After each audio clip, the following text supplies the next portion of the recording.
그래서 지난 시간에 이제 시냅스에 관해서 시냅스가 뭐였죠? 여러분, 시냅스 사이 간극 연접 부분이지.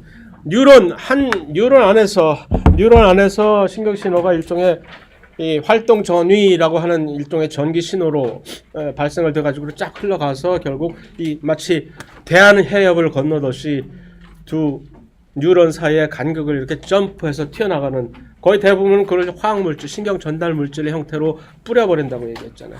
그러면 이제 다음 뉴런으로 전달이 돼서 이렇게 그런 식으로 해서 이 신호가 전파가, 우리가 이렇게 감지하는 신호, 뇌에서 받아들여 가지고서 그것을 다시 어떤 명령을 내리는 신호, 그 모든 것들이 이런 식으로 해서 그러한 시냅스 간의 연결에 의해서 신호가 전달이 되는 거죠. 그러면은 이제 그러한 신경계가 이렇게 구성이, 신경계라는 것은 결국 각각의 뉴런들의 그러한 연접들의 연결이라는 거지. 마치 어떻게 보면 일종의 인터넷하고도 사실 비슷한 거지. 망끼리의 연결을 통해 가지고 서로 교신이 되는 그러한 이 개념이 사실은 영화 아바타에서도 아주 잘 표현이 되어 있는데, 영화 아바타의 그 식물들이 쫙 연결이 되는 거는 어떻게 보면 우리의 인터넷을 희화한 그런 개념일 수도 있지만, 사실은 그 자체가 신경망들이 이렇게 서로 교신을 하는 그런 컨셉이 그 영화에 표현이 되어 있다고 생각을 할 수도 있어요. 뭐 어떻게 보든지 간에 영화는 재밌었고. 그래서 그런데 그 신경 자체가 얼핏 얘기했듯이 교감신경이라는 것과 부교감신경으로 구성되어 있는 어떤 부분이 있다고 했지. 자, 여기가 어디지? 네? 자, 다시 한번 잘 생각. 교감신경과 부교감신경으로 구성되어 있는 어떤 신경계의 부위는 어디 부분일까? 자, 이거 신경계는 그럼 일단 큰 그림을 일단 먼저 구분을 할 수가 있어야지. 신경계 제일 처음에 중추와 뭐로?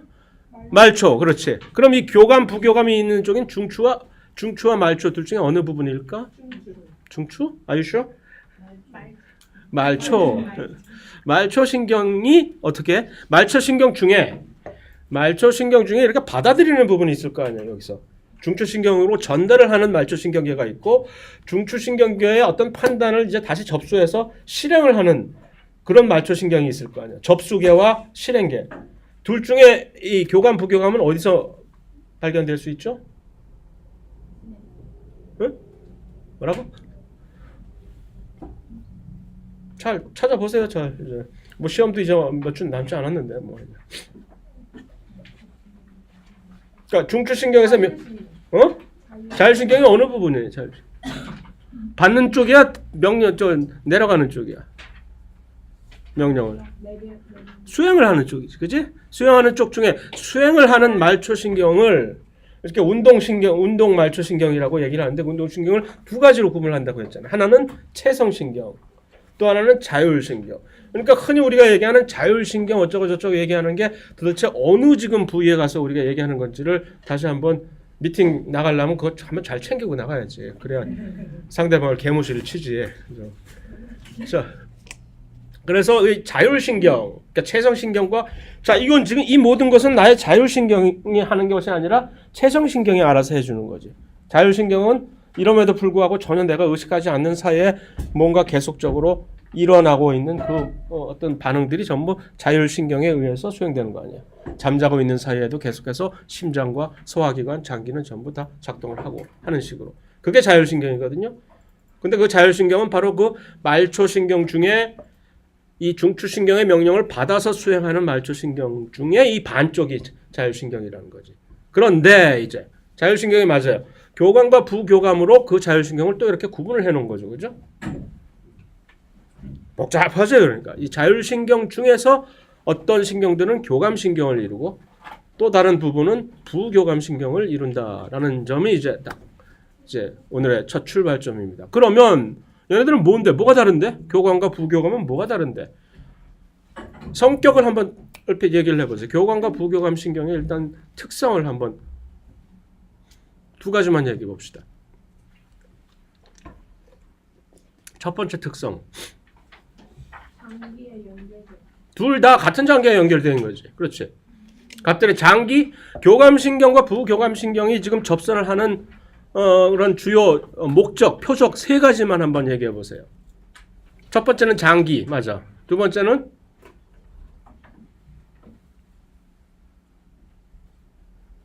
분비샘? 그죠? 뭐 장기 분비샘 맞냐? 평활근과 분비샘이니까 그렇게 두 개 정도면 되겠다. 호르몬 그다음에 장기를 이루는 평활근 그 두 가지가 교감과 부교감 신경이 전부 같이 연결을 하는 건데 문제는 예를 들어서 장기라고 했을 때 예를 들어서 위 할 때 위에는 교감 신경 또는 부교감 신경이 연결이 되어 있는 것이 아니라 부교감 신경과 교감 신경이 둘 다가 연결이 되어 있는 거지. 어떤 특정한 우리의 호르몬을 만들어내는 분비샘 예를 들어서 무슨 뇌하수체는 아니지만 여기 갑상선이라고 칩시다. 또는 여기 부신이라고 칩시다. 이런 호르몬 분비샘들은 각각이 교감 또는 부교감이 이렇게 둘 중에 하나가 아니라 둘 다가 연결이 돼서 이것을 컨트롤하는 거죠. 왜 이러는 걸까? 왜 같은 표적을 두고 두 개 서로 다른 신경계가 여기가 같이 지금 접선을 해갖고 이렇게 하는 걸까? 뭔가 감이 와닿지 않아요? 그러니까 첫 번째 특성은 교감과 부교감 신경은 둘 다 공통적으로 같은 표적, 예를 들어서 장기와 분비샘 등의 같이 연결을 이룬다라는 것. 두 번째는 뭘까? 특성이 거기서부터 이제 갈라지는 거지. 특성이 이 특성은 둘이 서로 다른 길을 가는 거지. 연결을 했을 때 예를 들어서 교감 신경이 활성화되면은 그 장기에 이르는 신호의 결과와 부교감 신경이 이들을 이제 활성화시켰을 때 그 결과가 완전히 서로 다른 거지. 180도. 예를 들어서 교감 신경은 어떤 것을 흥분을 시키는 역할을 한다면 부교감 신경은 똑같은 그 장기에 야야야 그만해라 많이 묵었다. 그래서 이제 딱 끝내는 이런 식으로 서로 반대 방향 이러한 반대 방향을 우리는 한국말로 길항작용이라고 얘기를 하거든요. 서로 이렇게 막 서로 당겨 줄다리기 하듯이 서로 당겨 그런 식으로 해서 균형을 이루는 거죠. 그래서 심장과 평활근 같은 장기와 분비샘을 이렇게 둘 다 이렇게 연결을 시키면서 이 길항작용을 통해서 서로를 이 견제를 둘 중에 하나가 너무 과도하게 나가는 것을 이렇게 방지하는 거죠. 그래서 이 그림 자체가 이렇게 시소로 표현이 될 수가 있어요. 그래서 예를 들어서 교감신경의 활동은 한마디로 뭘로 대변할 수 있냐면은 영어로 이제 fight or flight 호랑이 얘기를 했었잖아요. 호랑이가 나타났다 도망가라 또는 싸워버려라고 이런 것들이 전부 호랑이를 만나게 되면 우리는 어떤 반응일까? 일단 흥분해가지고 심장이 벌떡벌떡 뛰고 불끈불끈 막 해서 혈류가 막 늘어나고 소화는 어떻게 될까? 막 방금 밥을 먹었는데 그거 막 소화시킬까? No way. 지금 소화시킬 시간이 어딨어. 소화나 배설 같은 건 지금 네가 지금 할 때가 아니지. 잠시 참어. 어떻게 해서든지 빨리 이 모든 에너지를 이 위기 상황에 대처하게끔 그러니까 흥분하게끔 만들어내고 혈류가 빨라지고 심장이 빨리 뛰고 이 에너지를 전부 그런 단기적인 에너지를 추출하는데 그런 것을 그러니까 일일이 각각의 장기에서 그것을 그다음에 눈이 왜 커지는 거야? 무섭게 보이려고 이게 감이 어디를 하고 눈동자가 팍 커지고 하는 식으로 여러 가지 그러한 일련의 반응들이 전부 이렇게 이러한 교감신경에 의해서 그러니까 일일이 그것을 외운다기보다 우리가 위기 상황에 처했을 때 어떤 반응을 일으키는 것이 자연적일까 하는 것을 생각해 보면 그냥 유추가 되는 거지. 이런 것을 교감신경이 발생했을 때 이 다음 중에서 옳지 않은 것이라고 묻는 바보 같은 질문을 하는 것 자체가 우스운 거지만 그걸 일일이 이렇게 세부적으로 외운다는 것은 아무 의미가 없다는 얘기죠.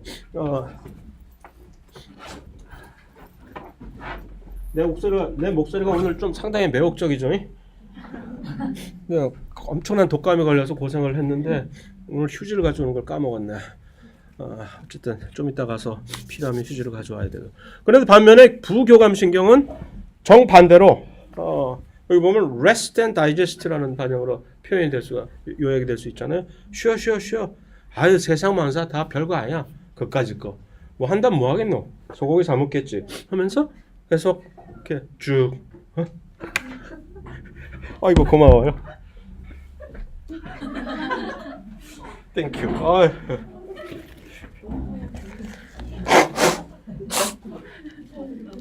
가만히 있어봐. 이거 코 푸는 게 또 다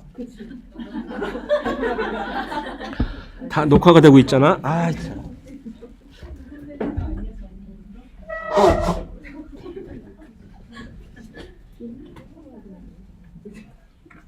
일단 위기 상황 보면 땡큐. 그래서 그런 식으로 일단은 이런 위기 상황에 처했을 때 그럼 교감신경이 먼저 탁 튀어나와서 모든 것을 이렇게 위기에 대처하게 만들겠죠. 그러다가 어느 일정 시간이 조금만 지나면 야야 너무 앞서지 마. 그냥 그만하면 됐어. 하고 이 부교감신경이 같은 그 장기를 이렇게 활성화시켜 가지고서 이것을 다시 잠재우는 거죠. 이것이 시소처럼 지금 이 그림에서 보는 시소처럼 이렇게 왔다 갔다 하게 되는 거기 때문에 전체적으로 무엇을 어떤 특정한 이러한 어떤 위기 스트레스 상황에 대한 반응 자체에 대해서 우리가 무엇을 구현할 수가 있는 거죠. 요것을 호미오스테이시스 오랜만에 듣죠. 뭐였지? 항상성이라고 하는 오랜만에 들어보는 이 말을 구현을 하게 되는 거죠. 그래서 교감신경은 다시 얘기해서 위기 상황 반응을 전체 관장을 하는 것이기 때문에 영문으로 이게 fight or flight라고 리스폰스가 요약이 되는 거죠.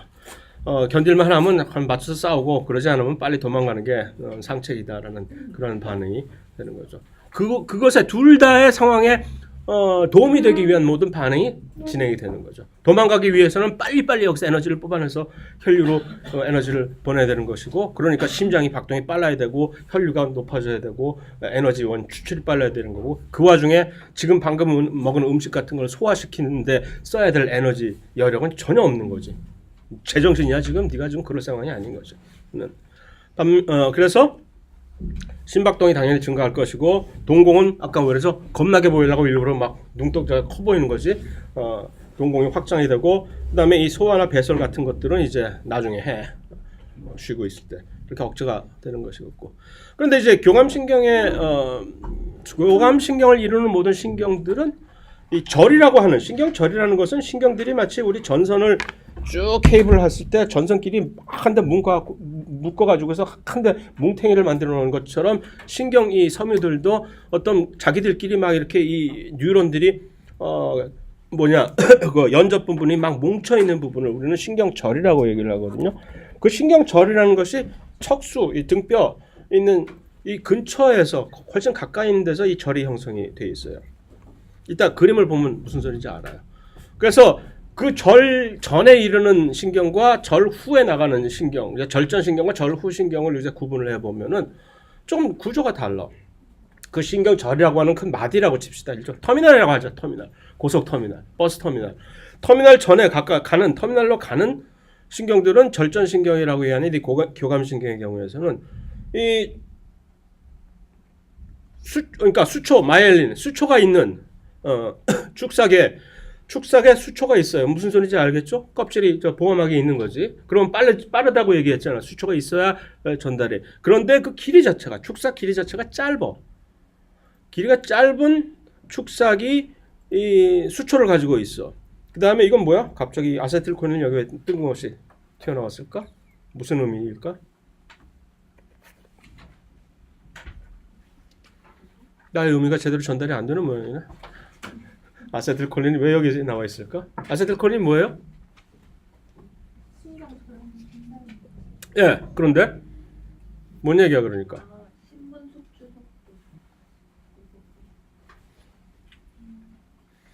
그러니까 이 절전신경, 교감신경을 이루는 절전신경들은 전부 뭐를 사용? 아세틸콜린을 신경 전달 물질을 사용한다는 얘기지. 그러니까 각각의 신경이 서로 다른 뉴런들이 서로 다른 신경 전달 물질을 사용을 하거든요. 근데 나는 얘네들하고 계약을 맺었어 하고 교감신경을 이루는 절전신경들은 아세틸콜린을 사용해서 펑펑펑펑 전달하게 된다는 그런 얘기죠. 절후는 어떤가? 절후. 그러니까 그 터미널에서 빠져나와가지고 직접 이제 장기로 가는 신경들이 절후신경이지. 아직까지 우리는 교감신경을 얘기하고 있는 거죠. 그런데 절후신경은 길어 일단. 아까 절전신경은 짧았지. 절후신경은 축삭의 길이가 길어 아주. 긴데 한 가지 희한한 점은 오우 세상에 마이엘린이 없어. 수초가 없어. 완전히 민자. 이러면 되게 느리겠네 이거. 왜 이런 게 여기 있는 거지? 그렇다고 칩시다. 뭐 있어. 그 다음에 요건 뭐? 노르에피네프린이라고 하는 아드레날린이라고 들어봤죠? 아드레날린. 아드레날린의 이름은 에피네프린이에요. 원래 공식. 그러면 아드레날린과 비슷한 아주 비슷한 유사 물질이거든요. 아드레날린 또는 노르에피네프린이 우리가 얘기하는 그 이 부신에서 이렇게 방출이 되는 호르몬들, 우리가 흥분했을 때 막 나의 아드레날린을 막 끓게 만들, 제발 그러지 말고 저기 도망가라 하는 그 아드레날린과 같은 계통의 이 신경 전달 물질이 절후의 교감 신경에서는 이것을 사용한다는 얘기입니다. 이렇게. 그러니까 서로 구분이 되는 게, 이거 다 외워야 되는 건 물론 아니지만 뭐가 다르다라는. 그래서 다시 교감 신경에 있어서 절전과 절후 신경이 어떻게 다르지? 절전은 짧고 절후가 길어.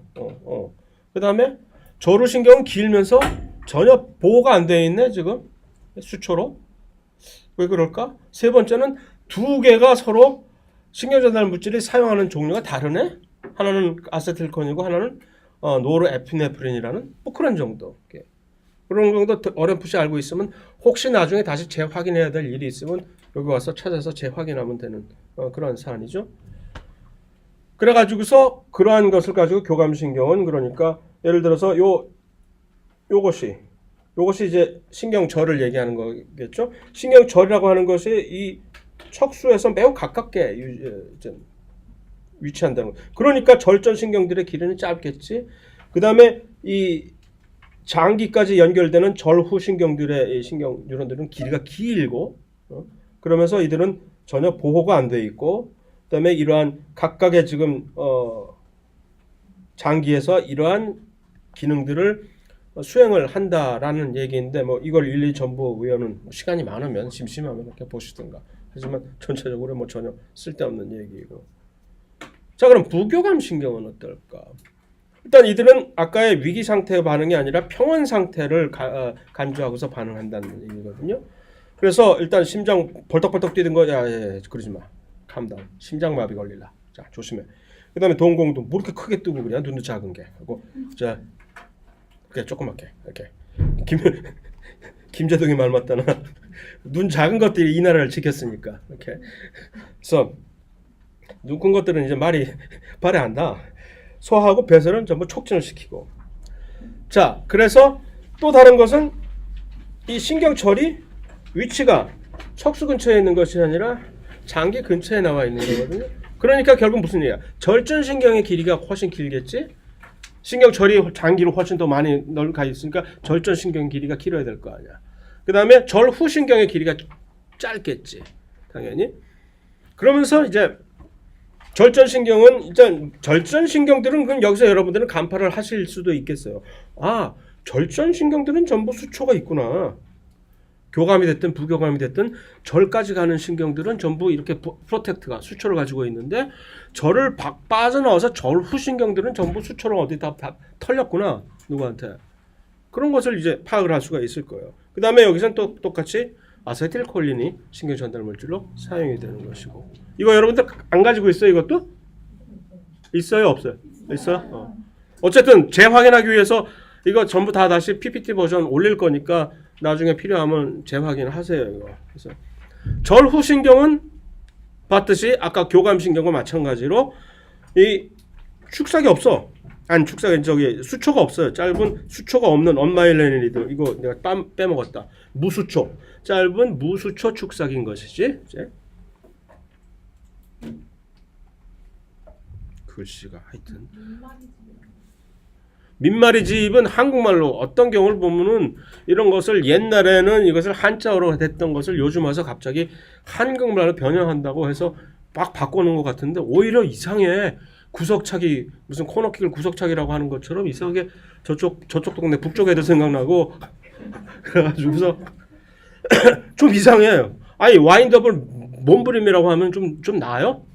피처가 던지는 와인드업을 옛날에 어떤 코미디언이 일부러 몸부림이라고 이렇게 하는 코미디언도 있었는데, 한국말로 바꿀 것도 뭐 경우가 있지. 한자어도 이미 다 우리말로 다 변화가 된 걸 가지고.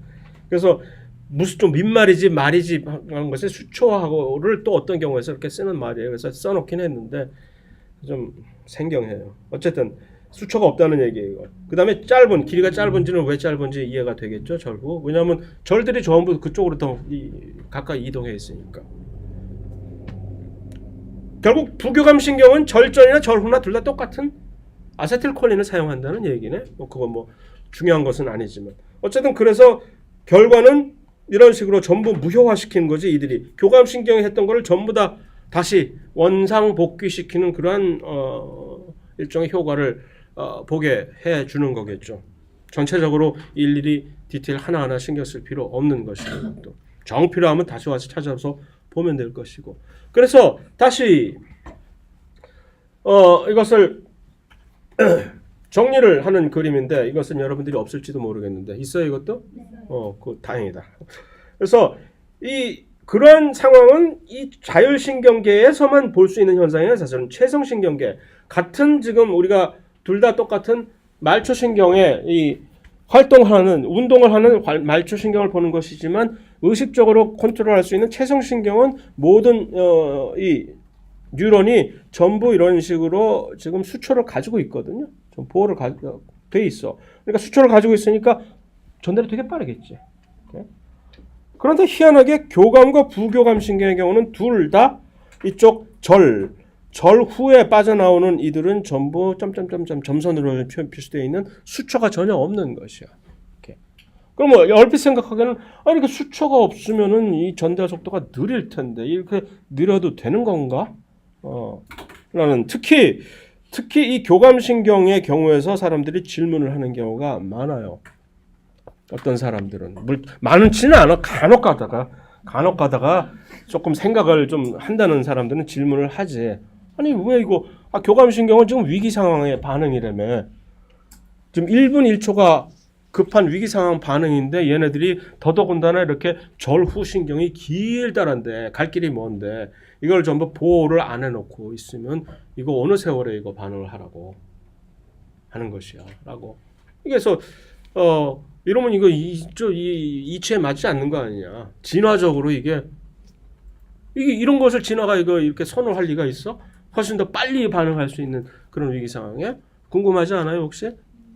궁금해. 나도 궁금해서 왜 그럴까? 내가 뭐 신경 생물학자도 아니고 찾아봤지 나도. 그래서 그랬더니 그렇더만. 이게 원래 진화할 때부터 절전과 우리 여러분들이 얼핏 감지를 했듯이 절전신경과 절후신경의 그 자율신경계는 진화 계통이 달라가지고서 만들어질 때부터 절전신경만 수초를 가지고 있게 되고 절후신경은 이제 수초를 안 가지고 있게. 왜 수초를 안 가지고 있게?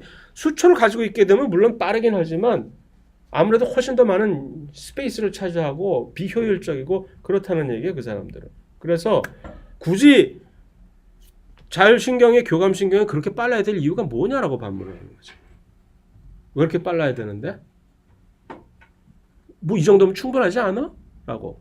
일단은 자율신경을 제대로 사실을 하려면은 결국은 네가 아무리 그래도 결국은 얘네들이야 라고. 아드레날 부신에서 아드레날이 팍 퍼져서 혈관을 통해서 전부 호르몬으로 통해 가지고 싹 퍼져야 제대로 모든 게 반응이 되는 거지. 네가 신경이 아무리 여기서 조금 장기를 가지고 해봤자 큰 도움이 안 되고, 제일 중요한 것은 이렇게 깊이 있는 내용까지 여러분들을 가르쳐 드려야 되는 건지 내가 잘은 모르겠지만 궁금하다니까. 제일 중요한 것은 얼핏 생각할 때 위기가 나왔을 때 위기다 교감신경 빨리 파이어업 해가지고 교감신경 때 하는 것이 아니라는 얘기예요. 원래 부교감신경이 전부 잡고 있다가 평상시에 부교감신경이 잡고 있다가 위기다 하면 부교감신경이 이걸 먼저 탁 놔줘야 된다는 거예요. 그래야 그제서야 교감신경이 그냥 타고 들어가서. 그러니까 원래 이것을 디폴트라고 얘기하죠. 영어로 디폴트는 부교감신경이 이들을 전부 관리하고 일단 고삐를 잡고 있다가 어떤 특정한 위기 상황이 왔을 때 이것을 턱 놔주는 이 식인데 이거야 충분히 빠르다는 얘기지. 이 정도 가지고 있으면. 그러면 그 다음부터 교감신경이. 그래서 이거는 뭐 상당히 심오한 얘기인데 이 정도 알고 있으면 신경학자들하고도 이제 대화가 조금 아는 척 할 수도 있을 정도의 이게 매우 아까운 정보네 이거. 아주 별거 아니에요. 그렇다라는 얘기예요. 그래서 자 척수 거기까지 교감과 부교감 신경을 얘기를 했고 간단하게 척수를 한번 별거 아닌데 척수를 얘기를 하는데 이분 얘기가 왜 나오지? 갑자기 얼굴이 왜 나오지? 아직도 이 사람 아는 사람 크리스토퍼 리브라고 슈퍼맨 한 번도 본 사람이 없구나 여기. 봤었어요? 한창 때 이렇게 정이 안 가더라. 이 정도 이 얼굴하고 나타났을 때는 전혀 정이 안 가더라. 뭐 저렇게 잘생기고 그랬어 자식하고. 그러면서 괜히 뭐 이상한 옷 입고 다니면서 내가 유치원 때 입고 다니는 옷을 입고 나와가지고서 막 하고 하는데 꽤 인기를 끌었었어요 그 사람이. 그런데 요는 몇 차례 시퀄 몇 차례 영화를 찍고 났다가 이제 승마를 하다가 넘어져 가지고서 완전히 척추를 이제 다쳐서 하반신 마비가 돼 버렸지. 그래서 그 다음부터 휠체어 생활하다가 얼마 그 이상 살지 못하고 생을 일찍 마감을 했는데 그만큼 이 척추 스파이널 코드의 중요성을 부각시키는 얘기이기도 하고 또 한 가지 여기서 화를 나게 약간 나를 또 개인적으로 화나게 만드는 것은 이 사람이 이렇게 살아있을 때 이 휠체어로 살아있을 때 황우석 박사가 미국 갈 때마다 찾아가가지고서 일부러 이 휠체어를 끌고 비행기 타고 그 황우석이가 가는 곳에마다 도착해가지고서 황 박사 제발 왜냐면 이 사람이 뻥치고 다녔거든. 이거 다 고친다 이런 거. 자기를 위해서가 아니라 이런 불쌍한 사람들을 위해서 빨리 이것을 연구해서 고쳐달라고. 걱정 마시라. 뭐 개뻥은. 그래서 이제 그런 일화 때문에 내가 이제 조금 화도 나고 이제 그런 일인데 이 사람이 일개 배우긴 하지만 대학교를 프린스턴 대학이라는 데 알죠? 거기 졸업생. 그러니까 미국에선 뭐 한국도 요즘 마찬가지긴 하지만 배우라고 해서 그러니까 배우들도 상당히 명문 대학들 나온 배우들이 꽤 많아요. 더더군다나 그래서 재원이었다는 얘기가 있더라고. 프린스턴 대학을 나왔을 뿐만 아니라 머리도 상당히 좋았는지 옛날에 어렸을 때 리더스 다이제스트도 얼핏 읽은 얘기인데 이런데 어느 소극장에서 갑자기 사람들이 이 슈퍼맨 영화를 이제 보고 있다가 갑자기 이 오디오가 나가가지고서 아무 말소리가 안 들리는 거지. 근데 갑자기 어느 젊은 사람이 한테 푹 일어나더니 갑자기 큰 소리를 그 모든 대사를 다 똑같이 이제 변사처럼 얘기를 해주는 거야 지가.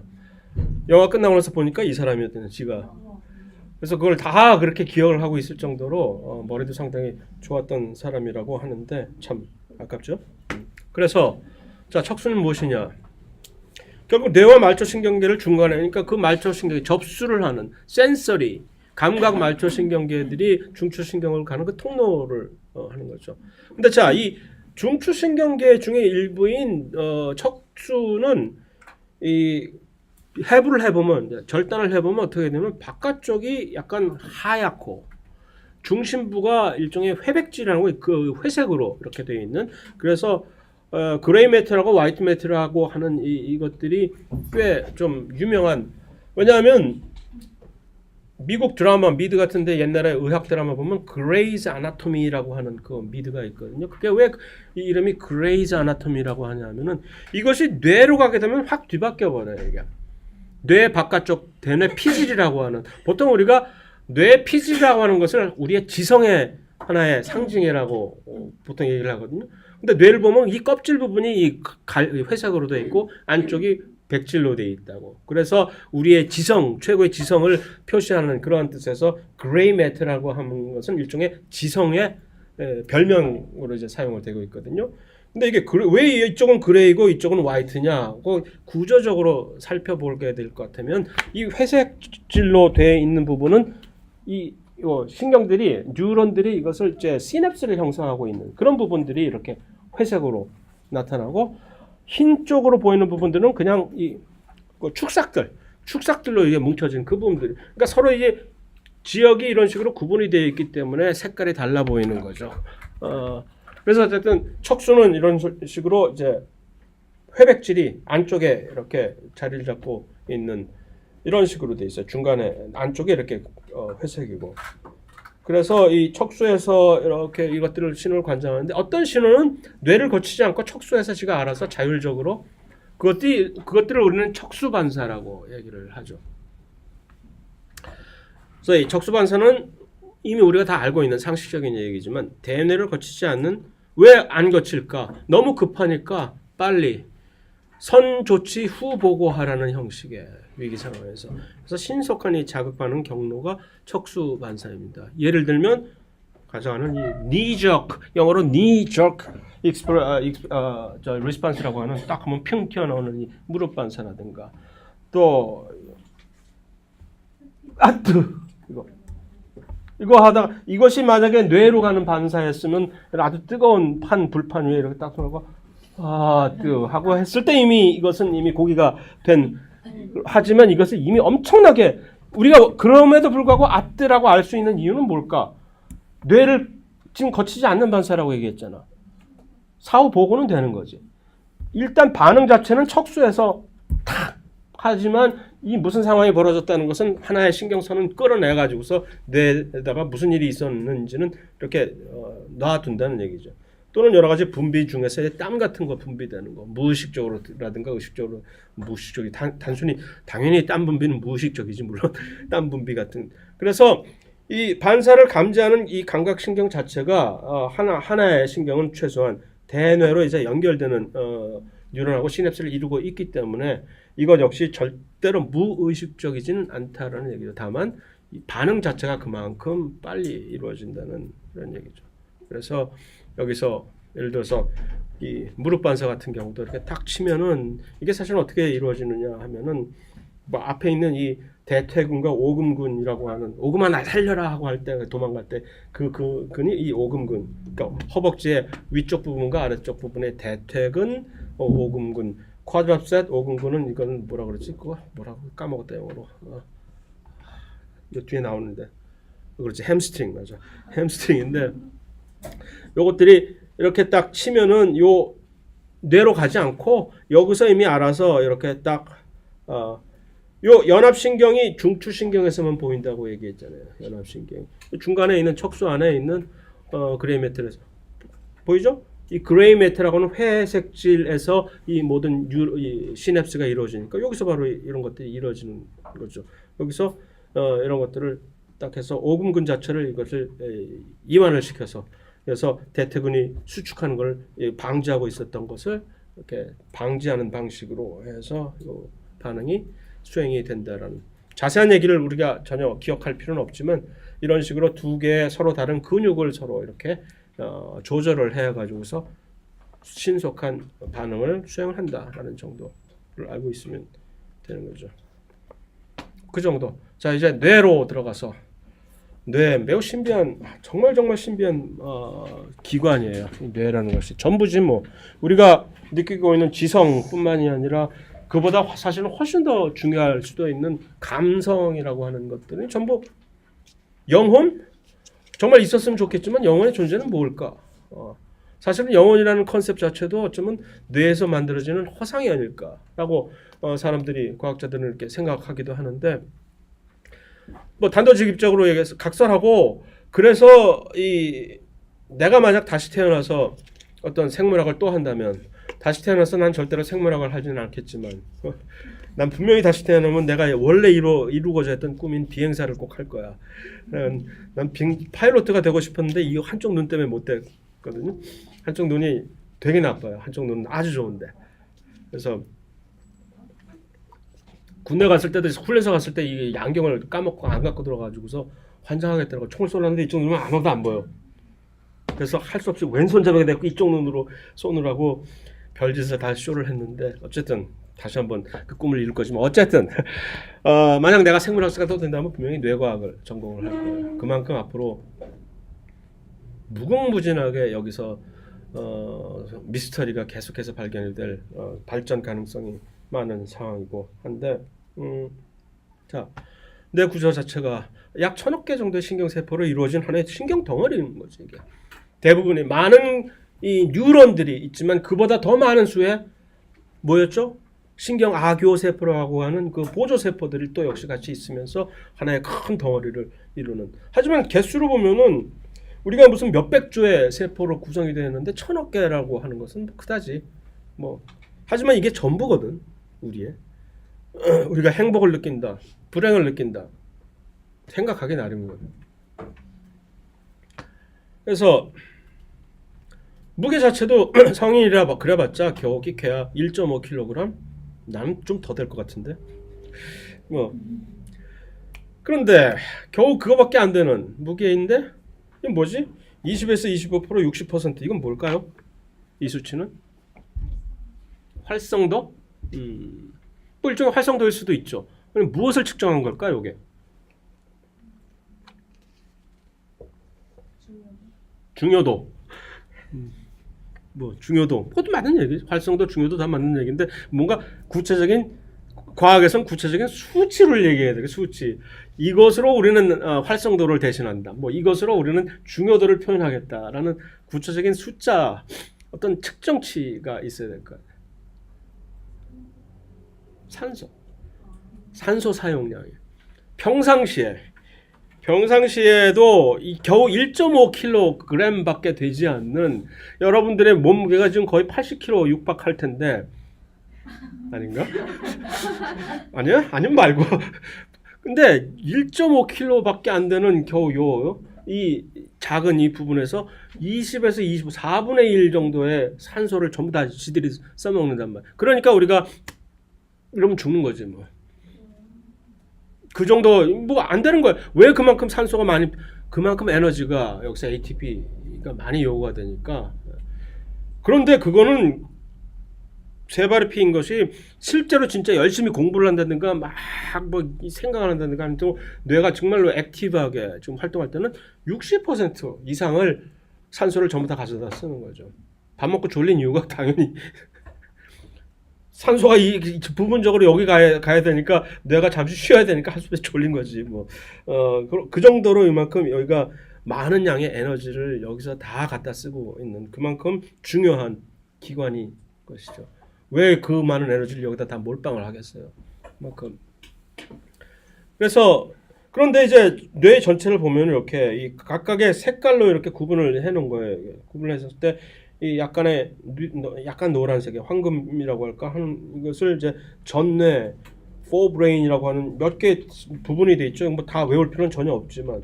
그다음에 중간 쪽에 살짝 조금 부분을 이제 중뇌, midbrain. 그다음에 요 뒤쪽으로 밑에 푸른색으로 지금 표현되어 있는 후뇌. 이것도 어떤 요즘 나오는 새로운 책에는 전뇌, 옛날엔 전뇌, 중뇌, 후뇌 이렇게 썼는데 갑자기 앞뇌, 중뇌는 그대로 중뇌, 그 다음에 후뇌는 뒷뇌 이렇게 해가지고서 약간 헷갈리게 전뇌나 앞뇌나 뭐 그걸 그렇게 계속 바꾸는지. 그래서 어쨌든 전뇌, 중뇌, 후뇌 대신에 앞뇌, 중뇌, 뒷뇌라고 써 있는 책도 여러분들이 있을 거예요. 같은 얘기지만. 자, 그러면 여기서 봤을 때 여러분들이 어떻게 생각해요? 딱 있을 때 이것이 우리의 뇌예요. 근데 우리는 일종의 그만해. 우리는 척추동물이잖아요. 척추동물의 진화를 하는 과정에서 그러면 이 중에서 가장 많은 변화를 거친 부위는 어딜까? 전뇌, 중뇌, 후뇌 중에서 전뇌? 왜? 생각. 척추동물은 전부 생각을 고도의 생각을 뭐 한다고 하기는 그건 무척추동물이 상당히 기분 나쁠 일이지만 문어가 상당히 기분 나쁘겠네. 나도 꽤 큰 머리를 가지고 있는데. 하지만 문어가 지능이 높긴 높지. 무척추동물 중에서. 하지만 맞아요. 자, 이것을 보기 위해서는 이것을 먼저 이건 여러분들이 가지고 있지 않은 것이고 전혀 신경 쓸 필요가 없는 거지만 이것을 도입하기 위해서 살짝 집어넣어 봤어요. 발생이라고 하는 것, 여기서 슬쩍 발생을 집어넣는 건데 진화 과정에서 옛날에 이분이 1900년도 초긴가 1800년도 말기인가 있었던 유명한 발생학자인데 과학자. 온토제니라고 하는 것은 이제 발생 과정을 얘기하는 거거든요. 발생이. 온토제니 recapitulate 아주 유명한 말이에요. 이게 온토제니 recapitulate 파일로제니라는 얘기는 진화의 역사 아니에요. 진화 계통. 발생 과정은 진화를 이렇게 다 제시해주는 산 증인이다라는 발생이 진화 과정을 전부 다 이렇게 기록을 축적해 있다 그런 얘기거든요. recapitulate라는 얘기는 다시 전부 다 여기 와서 기록을 해놓고 있다라는 그런 뜻인데, 무슨 말이야? 그러니까 한 동물의 발생 과정 동안에 그 진화적 조상, 옛날에 그 진화적 조상들의 흔적이 전부 옛날에 다 거기 다 들어있다라는 뜻이에요. 이 발생학자가 아주 큰 발견을 했다는 듯이 아주 탁 발표를 한 건데 정말 무슨 소리야? 이 그림을 보면 이제 이 사람의 원래 오리지널 온토제니 리캡슐리 파일로제니라는 이 가설을 세우게 된 그림이에요. 그려갖고 발생 과정. 자, 여기 보면 각각의 다른 동물들이 다 있는 건데 여기 보면 얘는 거북인지는 대충 알겠지. 나중에 얘는 누구야? 닭인가? 오리인가? 뭐 어쨌든 얘는 돼지 같고 얘는 사람인데 대충 거의 발생의 끝 무렵 가서는 대충 구분이 가겠지만 이 중간 계층에서는 전혀 구분이 안 되네. 우리가 이제 태어나서 이제 발생하는 동안에 이게 겪는 변천이 과정이에요. 이게 좀 더 자세하게 이렇게 그러면 여기 물고기나 도룡뇽이나 거북이나 닭이나 돼지나 무슨 소나 네, 토끼나 사람이나 이 중간중간에 발생 과정에서는 옛날에 이 훨씬 그 진화적으로 훨씬 더 이제 옛날에 그 조상격인 이런 이쪽으로 갈수록 진화가 훨씬 더 덜 된 이쪽으로 갈수록 진화가 더 됐단 그런 가설을 이렇게 가정을 한다면 이것을 다 그대로 과정에서 다 간직하고 있다라는 뜻이지. 그래서 이 사람 얘기는 우리가 옛날에 초기 발생 과정을 살펴보면 우리가 어디서 진화했는지 다 나온다라는 그런 뜻이 되는 거죠. 그럴 듯하지요? 그럴 듯하긴 한데 틀렸어.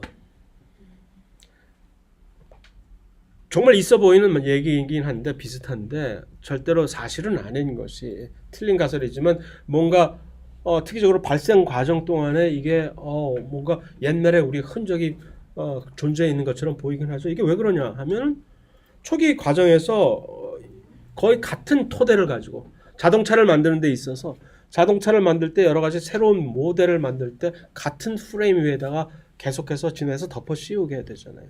그 프레임을 처음에 발생 초기 과정에서 이렇게 우리가 간직하고 있는 그런 것일 뿐인 거죠. 그러다가 이제 발달이 점점 진행함에 따라 진화의 단계에 따라서 사람 조금 더 진화했다고 칩시다. 그러면 새로운 유전자가 거기다가 새롭게 뭔가를 더 집어넣을 수 있는 여력이 생기니까 초기에는 이제 조금 같아 보였다가 점점 그것이 이제 표출이 될수록 달라지게 그런 현상이죠. 그래서 예를 들어서 요 목 부분에 있는 요 부분 사람과 물고기 요 목 부분이 나중에는 그대로 아가미가 돼. 아가미는 그 산소를 물속에서 이렇게 흡수하는 기관이잖아요. 똑같은 요 기관인데 처음에 초기 발생 단계에서는 하지만 이런 아가미가 필요 없는 우리 좀 새라든가 사람 같은 경우는 이들이 전부 다른 기관으로 나중에 이 분비낭으로 분비샘 기관으로 이렇게 발달을 하게 되는 그런 식으로 나중에 가면서 같은 토대에 있는 기관들을 이렇게 변형을 해서 사용을 하는 그런 과정이 되는 거거든요. 이것이 그래서 이제 공통조성에서 이런 구조에서 새로운 변형이 생기도록 이렇게 역할이 조정이 되는 그런 얘기인데 그런 관점에서 볼 때 자 처음에 한 달 이 엠브리오 배 먹는 배가 아니라 이 초기 배 발달 과정에서 태아의 배 발달에서 1개월 정도 된 태아는 지금 전내, 중내, 후내를 보면 이렇게 돼 있어요. 오히려 후내가 가장 지금 크게 많이 발달이 돼 있죠. 그러다가 한 3개월 정도 지나게 될수록 이것이 점점 대뇌가 이렇게 이것이 초기 발달 예를 들어서 이것을 여기 좀 물고기나 지금 뭐 닭 정도로 가게 되면은 이 발달 과정이 훨씬 더 줄어들게 될 거죠. 그러니까 척추 동물로 점점 더 가는 과정에서 진화를 가는 과정에서 훨씬 더 거기다가 새로운 부품을 얹어 가지고서 복잡하게 했던 부분이 바로 이 부분이 되는 거죠. 전뇌가. 그래서 전뇌 부분에다 집중적으로 투자를 해서 이것을 확장하게 된 그런 얘기입니다. 그래서 처음에 전뇌, 중뇌, 후뇌로 돼 있다가 태가 이제 이후에 발생 이후에 전뇌 자체가 이렇게 두 개로 간뇌라고 하는 것이 새롭게 생기고 중뇌, 후뇌 하는 식으로 발달을 해서 나중에 가서는 이렇게 복잡한 이런 그러니까 거의 복잡한 부분은 거의 대부분이 대뇌가 이렇게 엄청나게 많게 발달을 시키게 됐다는 그런 얘기죠. 기능상. 그래서 대뇌를 보면은 대뇌 피질 좀 전에 언급을 했듯이 매우 여러 가지 지성이라고 대표되는 모든 행위가 여기서 이루어지는 것이고 그 안쪽에 보면은 시상이라고 하는 그다음 그 바로 밑에 시상하부 그 밑에 이제 다음 장에서 요 시상하부와 뇌하수체는 계속해서 연결해서 우리가 보게 될 얘기인데 요것들이 이렇게 잠재를 하고 있고 그 다음에 그 바로 밑에 이제 중뇌라고 하는 부분이 있고 후뇌가 있는데 특히 중뇌 부분과 후뇌 일본 뇌교 연수 요 세 부분은 또 뇌간이라고 하는 전혀 중요한 건 아니지만 이런 것들을 새로 따로 이렇게 구분을 해서 하나의 기능 단위죠. 자기들끼리 일을 하는. 그다음에 이제 척수로 이것들이 연결되는 그런 부분인데 얼핏 뇌관 좀 전에 얘기한 이 뇌관은 뭐야? 뭐 하는 건데 그 새를 이렇게 세 개를 같이 묶은 거야. 뭐 이런 것들 응? 전혀 별로 안 와다. 뭐 토하게도 토하고 싶으면 뇌관이 뭘 일을 해서 하나보다 뭐 그 정도. 운동을 제대로 된 운동 조절은 사실은 저기 이 후뇌가 작은 뇌에서 하는 거고 뭐 항상성 유지 그런가 보다. 항상성은 너만 유지하는 거 아니야. 뭐 그 정도. 그다음에 시각과 청복, 대뇌에서 각성과 수면 담당. 뭐 복잡한 것들이 여러 뭐 여기저기 다 끼게 된다는 그런 얘기죠. 뭐 소뇌라고 하는 이쪽은 이렇게 운동, 신체 균형. 그다음에 그렇다고 해서 전혀 지각과 인지 기능에 참여하지 않느냐 그것도 아니다라는 그 정도. 간뇌 중에서 이 안에 있는 간뇌는 시상과 시상하부와 그 앞에 아주 조그맣게 있는 송과샘, 요 송과샘에서 우리의 잠을 일주기성을 그래서 밤에 잠을 잘 오게 하고 낮에 깨어 있게 하고 이게 흔들리게 되면 시차 적응이 안 돼 가지고서 막 흔들리게 되는 그런 것이 바로 여기서 이제 물질이 분출이 되는 것이고 그래서 바로 이 간뇌라고 하는 이 부분에서 그것 덕택에 이런 것들 덕택에 일주기성이라든가 이 일주기성이라는 게 참 희한해 가지고서 우리가 뭐 빛을 받아 가지고서 일주기성을 이렇게 깨닫게 되면 꼭 그런 것도 아니에요. 사람을 예를 들어서 전혀 빛이 들어오지 않는 방에다가 가둬놓고 실험을 해서 놓으면은 전혀 이 언제가 밤이고 언제가 낮인지를 전혀 모르게 상황에 설정해놔도 정확하게 낮과 밤 24시간 일주기 사이클을 지가 알아서 감지를 해요. 이건 이미 우리 몸 안에서 신경계와 특정한 그 지휘를 받는 호르몬이 알아서 그것을 주기적으로 리듬을 그러니까 이 리듬이라는 것은 동물과 식물들이 전부 다 일종의 리듬을 갖고 있는 거예요. 클락을 인터널 내부 시계라고 해가지고서 그것들을 기가 막히게 알고서 그다음에 이제 감각, 운동, 호르몬 조절 뭐 오케이. 대뇌는 좌반구, 우반구로 이렇게 나눠져 있다는 거는 대충 알 거예요. 그러고 이제 특히 사람이 심지어 침팬지하고 비교를 해봐도 사람이 특이한 점이 뭐냐면 바로 이 껍질 부분에 주름이 훨씬 많이 그래서 표면적이 그래서 대뇌 피질의 부분이 많이 발달해 있다는 거라. 그만큼 이유로 해서 우리가 훨씬 침팬지보다도 훨씬 더 고도의 지능을 발휘할 수 있었다고 생각해 볼 수가 있겠죠. 이렇게. 그래서 대뇌 피질이 있고 백색질이 있고 기저핵이 있고 이렇게 서로 다르다. 그래서 뭐 주요 구조와 기능을 이렇게 정리를 할 수도 있겠지만 전혀 중요한 거 하나도 아니고. 그래서 대뇌 피질 자체가 이제 지각적인 소유적인 운동과 인지 기능을 주로 조정을 하는데 그 자체가 이제 구역이 대뇌 피질 자체 껍질 자체가 구역이 이렇게 나눠져 있어요. 전두엽 들어봤죠 많이 두정엽, 측두엽, 후두엽 뭐 이런 식으로 해서 이렇게 구분을 할 수가 있어요. 그래서 각각마다 자기들의 기능에 역할 분담이 조금씩 있다라는 얘기죠. 피질 자체에서도. 그래서 특히 무슨 마락이라든가 미각 또는 청후각은 측두엽에서 시각은 후두엽에서 나머지 또 다른 여러 가지 지능들은 전두엽에서 뭐 하는 이렇게 구분이 있다라는 정도. 일일이 이거를 측두엽에서 후각과 청각이야 뭐 외우고 할 필요 절대 제발 그러지 마. 그렇다면 대뇌 피질 자체다 그렇게 영역이 구분되어 있다 기능상 그러면 된 거지 뭐. 그래서 근데 이제 또 좌반구와 우반구가 이제 전체적으로 있을 때 특징적으로 우리가 관찰이 된 것은 좌뇌 그래서 이제 좌뇌형 인간, 우뇌형 인간 그래가지고서 좌반구에서는 주로 어떤 기능, 언어와 수리 능력, 그다음에 추론 일종의 어떤 논리적이고 과학적인 그런 그래서 이과는 무슨 좌뇌가 발달이 되어 있고 문과는 그러면은 일단은 비언어적인 감성적인 그다음에 공간 개념이라든가 감정, 음악의 표현 얼마나 아름다운 것들이 전부 인간의 밸류가 사실 여기서 나오는 것들인데 그런 것 그렇다고 해서 사람들이 또 이제 얼핏 나는 좌뇌형 인간이야, 나는 우뇌형 인간이야라고 또 하나의 잘못된 개념이죠. 그런 게 어딨어. 사람마다 물론 조금씩의 차이가 이렇게 있겠지만 그것이 활성화되는 시기적으로도 또 어떤 시기적으로 좌반구의 어떤 기능이 조금 더 우반구의 영역보다 활성화되는 개인차가 있을 수가 있겠지만 절대로 사람 차이가 무슨 좌뇌형, 우뇌형 인간이 따로 있는 것은 절대 아닌 것이고, 물론 관찰을 해보고 경험상으로 느껴보면 문과형 인간과 이과형 인간이 따로 있긴 있어요. 확실하게 있긴 하지만 그것 자체가 절대로 넘사벽은 절대 아닌 것이고, 나는 사실 개인적으로 엄청나게 고등학교 때부터 큰 갈등을 그것 때문에 겪었었어요. 나는 능력상으로 보면 상당히 문과형 인간인데 문과적인 모든 과목은 하나도 어렵지 않고 엄청나게 쉬웠는데 하고 싶은 거는 이과 공부를 하고 싶었단 말이야.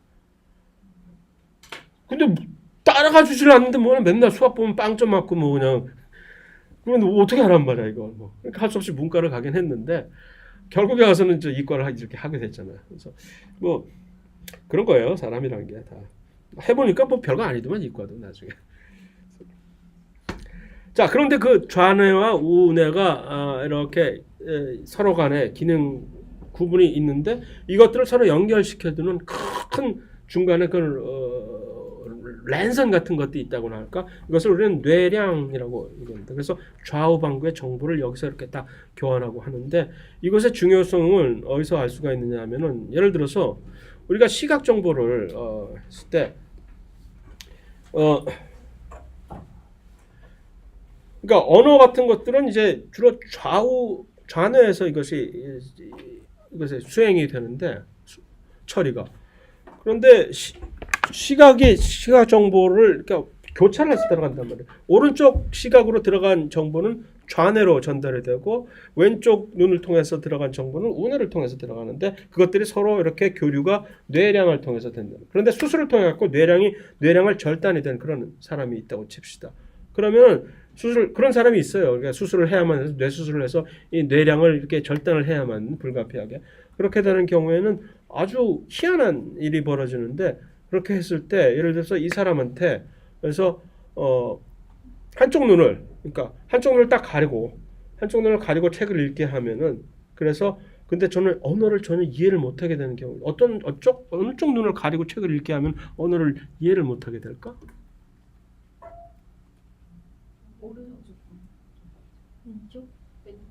왼쪽 눈을 가리면 오른쪽 눈으로 책을 읽기 위해서 이걸 어디로 갈까?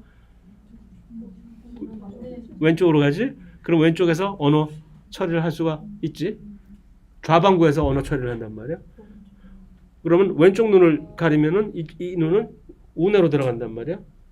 그러면은 여기서는 뭐 전혀 쓸데가 없는 거지. 그래서 오른쪽 눈을 가리면은 왼쪽 눈으로 시각 정보가 들어가면 이쪽으로 갔다가 여기서 전달이 돼야 되는데 이게 안 되니까 이 사람은 오른쪽 눈을 가리게 되면은 이 언어를 이해를 못하는 희한한 일이 그런 일이 있어요. 진짜로.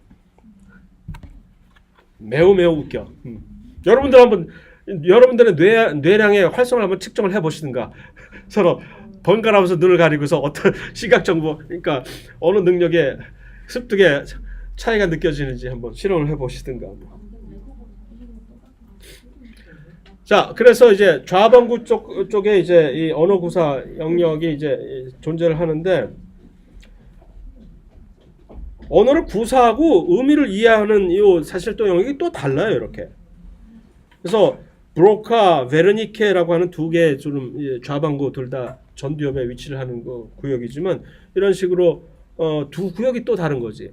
그래서 예를 들어서 이 뇌 자기 공명 사진을 찍어가지고 어느 지역이 활성화가 되는지를 이렇게 딱 빨갛게 되는 부분이 지금 활성화가 되는 부분이거든요. 이건 왜냐하면 이 산소가 어디서 지금 가장 많이 쓰여지는지를 측정을 해서 빨간 부분은 산소를 지금 막 쓰고 있는 부분. 그러면 그 부분이 지금 막 활성화가 돼 있다는 것을 나타내는 지역인데 단어를 들을 때, 단어를 말할 때, 단어를 봤을 때, 단어를 이렇게 뭘 말하려고 생성할 때가 전부 다 활성화되는 지역이 다른 거예요. 이렇게 뇌에 있어서. 그만큼 뇌는 참 신비한 것이고 아직도 거의 아무것도 모른다라고 얘기를 해도 좋을 정도로 무궁무진하게 앞으로 연구를 해야 될 것이. 그래서 사실은 그런 캐치프레이가 있잖아요.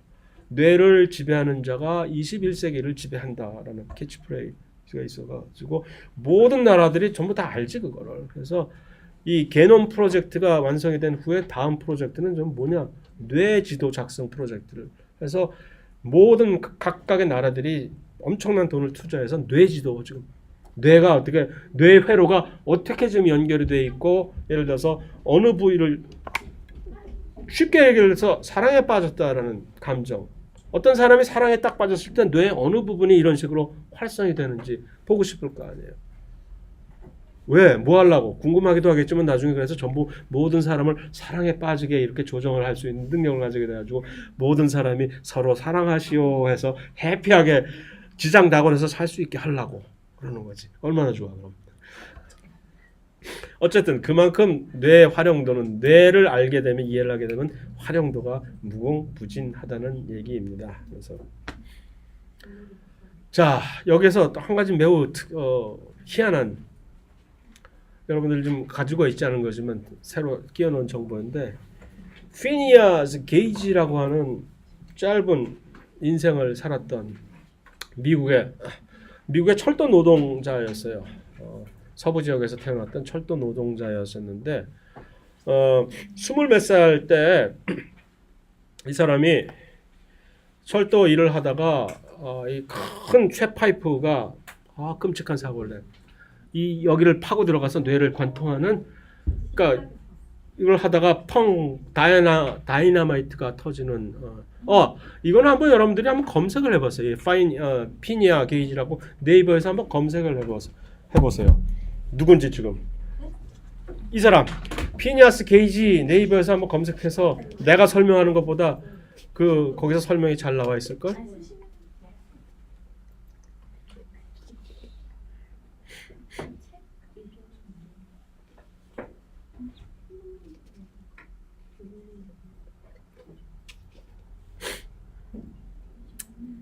참 농땡이 치는 방법도 가지가지다. 수업 시간에 검색을 해보라 그러면서 이렇게 쉬지를 않나 참.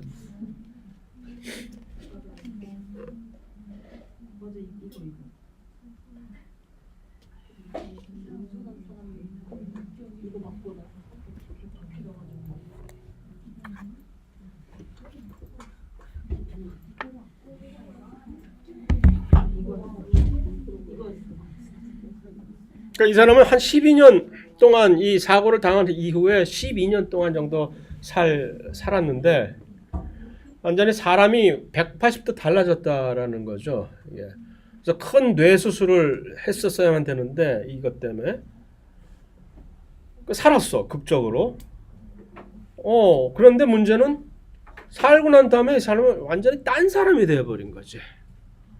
그러니까 그 전까지 사람들은 설마 뇌가 뇌 뭐 여러 가지 지능, 지식, 뭐 기억 뭐 하는 건 아는데 뇌가 어떤 사람의 성향, 성격까지 이렇게 이걸 관장한다는 것은 생각을 안 했거든.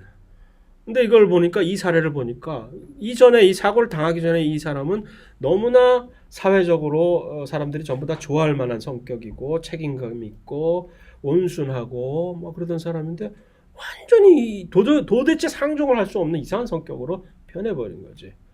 이 사고를 당한 후의 수술. 왜냐하면 이 수술 이후에 이 상당 부분의 뇌 상당 부분을 이렇게 제거해야 되는, 드러내는 수술을 겪어야만 됐었기 때문에.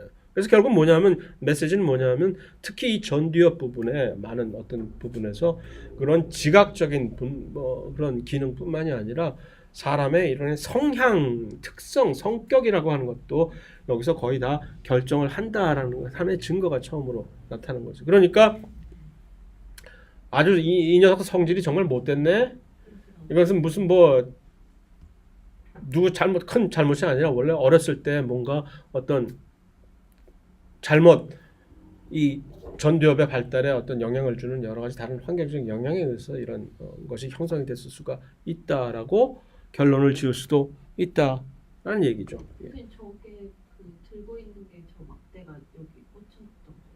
살고 난 다음에 누군가가 사진을 찍자고 해서 포즈를 취해줬겠지. 아마 그거예요. 그런 똑같은 똑같은 막대겠지. 이 컴퓨터 모델링 한 게 요 막대가 이런 식으로 눈 바로 밑에를 관통해서 머리로 이렇게 나왔다는 모델링이 이 사진인 거죠.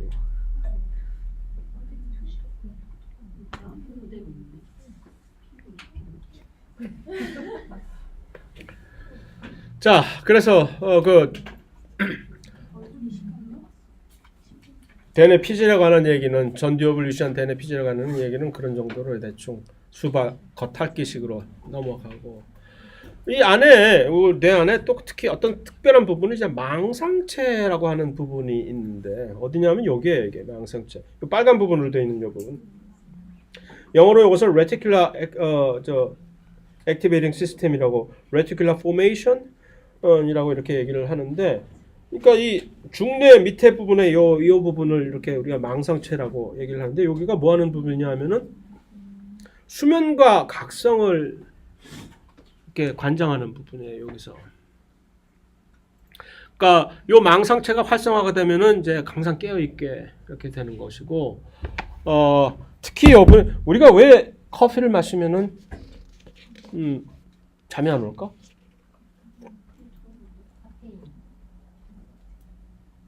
카페인 뭐 어쨌길. 졸리게 하는 그거를 막아. 안 졸리게. 예를 들어서 니코틴 우리가 담배 니코틴을 피우면은 왜 막 안정이 되지? 안정이 안 돼 담배 피우면? 나는 옛날에 왜 그런 담배 왜 피워? 나 옛날에 담배 필 때는 특히 무슨 논문을 쓴다거나 뭐 할 때 무슨 보고서를 작성한다든가 할 때는 줄담배를 계속 피우게 돼. 그냥 초조해지면 계속해서 담배 피워지게 돼. 그러면 그래야 이제 집중도 더 잘 되면서 이게 훨씬 더 안정도 되고. 담배를 피게 되면 여러 가지 담배가 니코틴이 뭐하고 경쟁을 한다고 얘기했죠? 아세틸콜린하고 경쟁을 한다고 얘기했잖아. 그런데 이제 그 아세틸콜린을 받아가지고서 세로토닌을 만드는 뉴런이 있거든. 그러니까 니코틴이 와도 그것을 활성화가 시키는 거지. 그럼 세로토닌은 뭐 하는 거야? 안정을 딱 시키는. 그래서 이렇게 담배를 탁 피게 되면 안정이 되는 것 같고 기분이 좋아지고 하는 게 그것 때문에 그러는 거야. 근데 그 얘기는 여기서 뭐냐면 그 수용체, 그 아세틸콜린을 받아가지고서 딱 하는 그 수용체와 그 수용체가 니코틴과 아세틸콜린을 서로 구분을 못 한다는 거지. 니코틴이 와도 오케이 너구나 하고 그게 이제 서로 경쟁을 한다는 얘기인데 카페인의 경우도 마찬가지거든요. 카페인도 이 아데노신이라고 하는 아데닌 알죠? 아데닌이 뭔지 뉴클리오티드 아데닌의 맨 꼭지 요 부분을 베이스만 떼는 걸 아데노신이라고 하는데 그것도 하나의 신경전달 물질의 하나인데 그게 딱 수용체와 결합을 하게 되면은 여기서부터 이 망상체를 억제를 해서 이제 잠이 오게 이렇게 잠이 오게끔 하고 이렇게 릴렉스하게. 그런데 여기에 그것을 카페인이 그것을 경쟁을 하는 거지. 그런데 이 경우는 아까의 아세틸콜린과 니코틴의 경우와는 다르게 붙기는 붙는데 효과는 전혀 없는 거지. 붙어서 괜히 방에만 놓고 이 아데노신이 그래가지고서 잠은 뭐 안 오게 하고 이 아데노신 수용체 소위 말하는 잠 오게 하는 이 수용체가 일을 못하게 만드는 거지. 그러니까 카페인을 마시면 이제 전혀 그 아데노신 수용체라고 하는 그 잠 오게 하는 이 망상체 활성이 망상체 억제가 이게 안 되니까 그래서 수면이 잠이 안 오게 되는 거죠. 어쨌든 이 망상체라고는 이 부분에서 그런 식으로 수면과 각성을 기능을 관장하는데 이것이 왜 지금 여기다 튀어나오게 하느냐면은 잠. 그럼 왜 우리는 잠을 자야 되는데? 잠 못 자면 좀 이상하잖아요. 왜 그럴까? 두 가지 가설이 있거든요. 넌 자야 된다. 왜냐하면 첫 번째 가설은 잠을 자는 동안에 그동안에 낮 동안에 여러 가지 받았던 그 정보 그 학습과 기억이라는 그 방식을 통해서 그 기억이 이제 보강이 된다라는 거죠. 강화. 여기서 강화라니? 뭐가 어쩌길래? 또 한 가지 가설은 이러면서 이제 회복을 한다라든가 뭐 둘 다 사실은 일정 부분 같이 다 이렇게 기여를 하는 측면도 있지는 않겠어요. 어쨌든 이것을 수면에 대해서 이 학습과 기억을 강화라는 요 개념을 소개하기 위해서 일부러 여기다 집어넣는데 강화라니 이것이 이런 특별한 새롭게 이제 인지가 된 하나의 뉴런의 기능이 뉴런 가소성이라고 하는 측면이 있습니다. 뭐냐 하면은 시냅스가 얼마나 활성이 강하냐 약하냐에 따라서 같은 시냅스가 연결이 되는 것도 훨씬 이 강도가 보강이 될 수 있고 약해질 수가 있다는 얘기죠. 그래서 예를 들어서 이렇게 초기의 시냅스가 예를 들어서 하나만 지금 연결되고 있는 이런 시냅스가 있는데 이것을 훨씬 더 강화를 하게 되면은 여기에 새로운 시냅스가 자라나서 이것이 훨씬 더 강화가 되는 거죠. 이것이 자는 동안에 이루어진다는 얘기지. 그러니까 얼핏 있었던 얘기를 자는 동안에 이렇게 있으면서 이 시냅스를 강화한다는 하나의 가설. 뭐 그럴듯한 얘기지. 그러니까 훨씬 잠을 못 자게 되면 이게 막 기억을 잘 못하게 되고 막 그렇게 되는 거 아닐까? 일부 많은 얘기고. 뭐 어쨌든 뭐가 됐든지 간에 그래서 잠은 매우 중요하다라는 얘기고. 변연계라고 하는 것은 빨리 끝마치고 쉽시다. 오늘 왜 이렇게 길게 나가지? 마지막 변연계라고 하는 요 시스템이 이제 감정 조절과 기억 작용을 이렇게 조절하는 지금 이 그림에서 요 황금색으로 요들을 전체적으로 변연계라고 하나에 묶어서 하는 부분인데 뭐 하는 부분?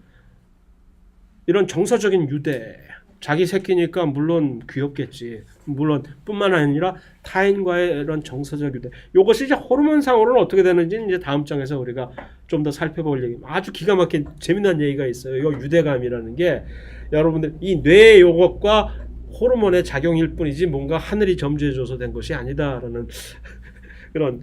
그 다음에 감정 조절, 이거 다 그런 감정 조절이겠죠. 기억 작용이 전부 다 이 변연계에 의해서 관장이 된다라고 하는 이제 발견인데, 그래서 기억이라고 말할 것 같으면 결국 하나는 쇼텀 메모리라고 하는 단기적으로 금방 기억했다가 까먹어 버리게 되는 그런 기억과 오랫동안 계속 기억을 하게 되는 장기 롱텀 메모리가 있는데 둘 다 뭐냐? 기억은 아까 얘기한 이 대뇌 피질에서 전부 다 알아서 저장을 하는. 저장이라는 얘기는 뭐냐? 시냅스를 계속 유지를 하는 거예요. 시냅스 연결을. 그렇죠? 시냅스를 계속해서 유지를 하게 되고 있으면 그것이 기억이 되는 거고, 그게 풀어지게 되면 이거 역시 그러니까 뉴런의 가소성과도 해당이 되는 얘기겠죠. 그래서 단기 기억은 약 잠시 동안 약 수분 정도만 지속이 됐다가 시냅스가 없어져 버리는 것이고, 장기 기억은 이것을 일생 동안 저장 연결하는데 이게 어떻게 될까? 전달이 돼야 되는 거지. 단기 기억이 처음에 있다가 이것을 장기 기억으로 넘겨야 되겠다 하고 이쪽으로 이전이 되는 거죠. 그래서 일단 단기 기억일 때는 아까 얘기한 요 해마 있잖아요. 요 부분. 변연계의 요 해마 부분에서 임시적으로 이제 저장을 했다가 임시 연결을 통해서 접근을 했다가 장기 기억으로 이제 전달이 되면 완전하게 대뇌 피질 자체에서 연결로 이제 대체가 되는 그 방식으로 해서 이렇게 물론 장기 기억도 까먹을 수 있지. 넣어뒀다가 어디 있는지 몰라서 까먹고 시냅스. 하지만 그런 식으로 우리가 이것을 저장된다 하는 그런 얘기입니다. 자, 15분 쉽시다.